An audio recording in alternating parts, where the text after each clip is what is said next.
One thing that makes this channel unique is that we're here every day regardless of what happens. And today, we've got a whole lot to talk about. Energy is down big. We believe this is not the case, or should not be the case, and there's fundamental reasons why. First, let's get into the first thing that is worthy of note, and that's the December contract is expiring today. If you remember last year when we had negative $37 oil, that happened on the day that that contract was expiring. Why did that occur? Well, hedge funds had it and they had to sell it. They would otherwise have to take delivery of this oil, and there simply were not enough people taking that contract, buying that contract. That might be a similar dynamic at play today, in part that's exacerbating the move. What caused the move? Austria and Germany commenting and then kind of walking back, but Austria saying they're going to engage in a national lockdown. This is a step up from their previous announcement that it was just a for unvaccinated people lockdown. Let's take a step back, okay? We talked about last week how rising cases could be a concern. We were keeping our eyes on that. We're keeping our eyes on it. Let's put things in perspective. Austria is a very small country, very small. Their oil consumption is also relatively small compared to the rest of the world. Austria is also disproportionately under-vaccinated compared to the rest of Europe and the rest of developed nations. So Austria is the prime example of a country that can get under lockdown. It's unfortunate. We don't like to see it, but when we put things in perspective, we should not be too fearful about Austria. Yes, it's possible these lockdowns pick up and they occur elsewhere.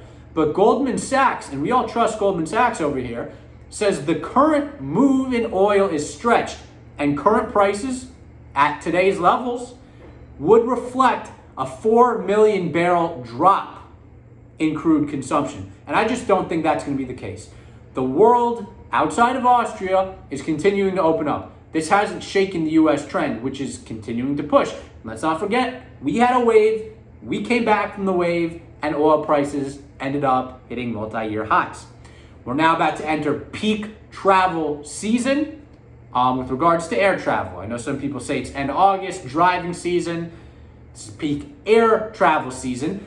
And air travel has been picking up throughout, but it was lacking a lot over the summer and early in the summer and early in the year when the price per barrel was much lower. So as we get that demand back and we enter the holidays, we're about to have the biggest travel week of the year. We should expect things to resolve in favor of energy, I believe, and oil prices.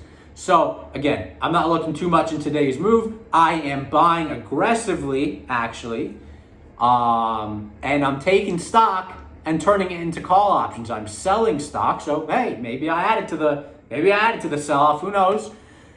But I'm taking that money and repositioning it into the same stock, but long options in the March timeframe. I think this is going to be a short-term blip. We've talked about the past couple of days, specifically yesterday and Wednesday, all the headlines that have been in the news talking about oil. And I saw a CNN headline today that oil price, the most ridiculous headline I think I've ever seen. Actually, no, it was beaten only by a Kyle Rittenhouse one, which also today, that you can check out on my Twitter. Second craziest headline I think I've ever seen. It's from CNN. Oil prices are down. You can thank China and Joe Biden. As far as I'm concerned, and we've covered this extensively on this channel, oil prices are not down. They're up because of Joe Biden. They're also up, actually, because of China, which was previously buying natural gas and oil at any price. They wanted to get their hands on it and not have to suffer as an economy because they didn't have an energy source.